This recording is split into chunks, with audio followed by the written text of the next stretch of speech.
ایک عام سطح کا آدمی جناب رسالت مآب سے معجزے کا طالب ہوتا ہے۔ یہ عام سطح کا آدمی ہے جو کہتا ہے کہ اگر اپنے ہاتھ کی ان کنکریوں کو سونے میں بدل دو تو میں سمجھوں گا کہ تم پیغمبر ہو۔ لیکن ایک بیدار مغز اور حقیقت پسند انسان پیغمبر کو اس طرح کے معجزوں سے نہیں پہچانتا، بلکہ اس کو اس کے پیغام سے پہچانتا ہے، قرآن کو اس کے مفہوم سے سمجھتا ہے اور اس کی آواز، اس کے وزن، اس کے لہجے اور اس کے طرز بیان سے اس کی شناخت کرتا ہے، اور جان جاتا ہے کہ یہ کوئی معمولی کلام نہیں ہے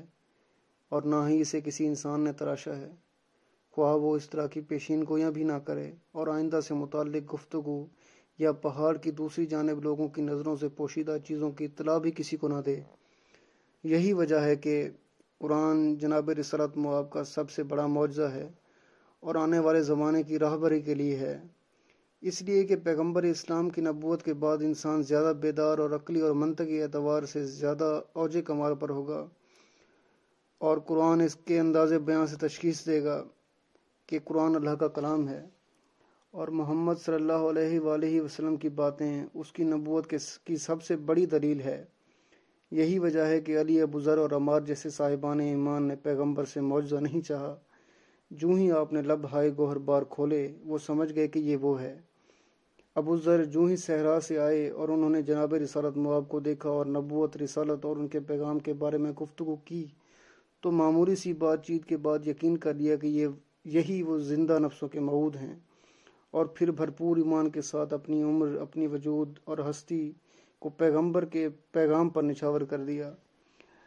علی 8-9 سال کے وہ جوان ہیں جو اپنے والد کی تنگ دستی کے سبب اپنے چچا زاد بھائی محمد کے گھر بسر اوقات کرتے ہیں، اور جناب رسالت مآب اور ختیجہ کو سجدے میں گرتے اور اٹھتے دیکھتے ہیں تو اس کا سبب پوچھتے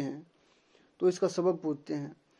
اور جناب رسالت مآب انہیں بہت سادہ سا جواب دیتے ہیں اور کہتے ہیں کہ میں خدا کی طرف سے اس بات پر مامور ہوں کہ لوگوں کو ان 2 باتوں کی طرف دعوت دوں، جن میں پہلی بنیادی بات یہ ہے کہ خدا ایک ہے اور باقی تمام خدا جھوٹے اور بناوٹی ہیں، اور دوسری یہ کہ میں اس کا مبلغ اور پیامبر ہوں۔ علی اس منزل پر بڑی عجیب بات کرتے ہیں اور کہتے ہیں،